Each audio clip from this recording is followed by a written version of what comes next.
How to Live in 24 Hours a Day by Arnold Bennett. Chapter 3, Precautions Before Beginning.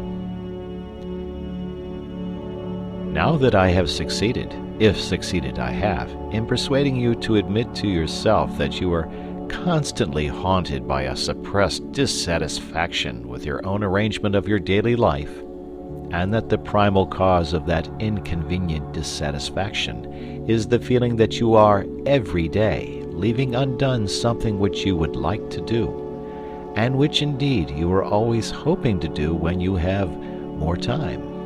And now that I have drawn your attention to the glaring, dazzling truth that you will never have more time, since you already have all the time there is, you expect me to let you into some wonderful secret by which you may at any rate approach the ideal of a perfect arrangement of the day, and by which, therefore, that haunting, unpleasant, daily disappointment of things left undone will be got rid of.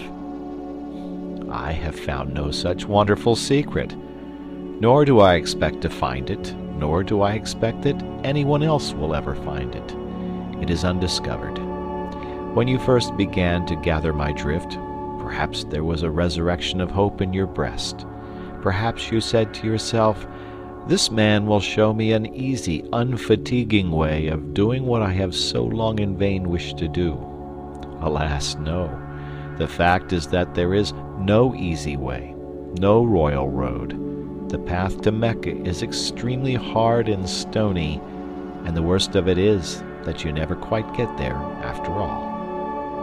The most important preliminary to the task of arranging one's life so that one may live fully and comfortably within one's daily budget of 24 hours is the calm realization of the extreme difficulty of the task, of the sacrifices and the endless effort which it demands. I cannot too strongly insist on this. If you imagine that you will be able to achieve your ideal by ingeniously planning out a timetable with a pen on a piece of paper, you had better give up hope at once. If you are not prepared for discouragements and disillusions, if you will not be content with a small result for a big effort, then do not begin.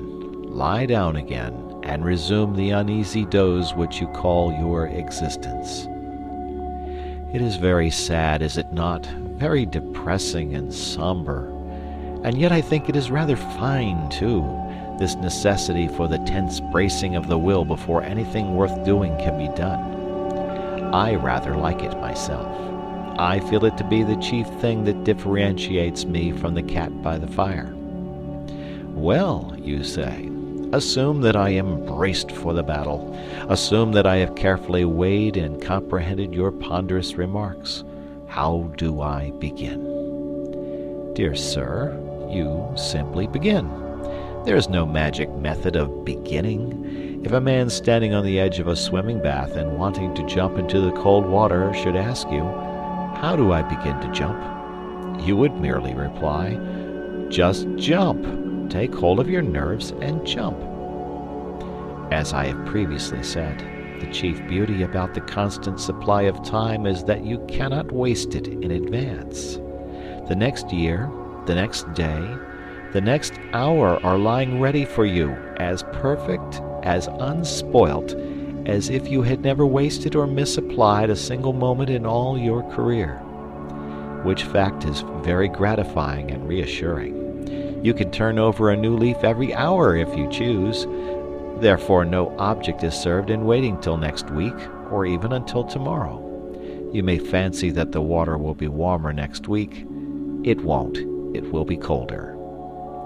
But before you begin, let me murmur a few words of warning in your private ear. Let me principally warn you against your own ardor. Ardor in well-doing is a misleading and a treacherous thing. It cries out loudly for employment. You can't satisfy it at first. It wants more and more. It is eager to move mountains and divert the course of rivers.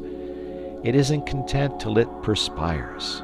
And then, too often, when it feels the perspiration on its brow, it wearies all of a sudden and dies, without even putting itself to the trouble of saying, "I've had enough of this." Beware of undertaking too much at the start. Be content with quite a little. Allow for accidents. Allow for human nature, especially your own. A failure or so in itself would not matter if it did not incur a loss of self-esteem and of self-confidence. But just as nothing succeeds like success, so nothing fails like failure. Most people who are ruined by attempting too much. Therefore, in setting out on the immense enterprise of living fully and comfortably within the narrow limits of 24 hours a day, let us avoid at any cost the risk of an early failure.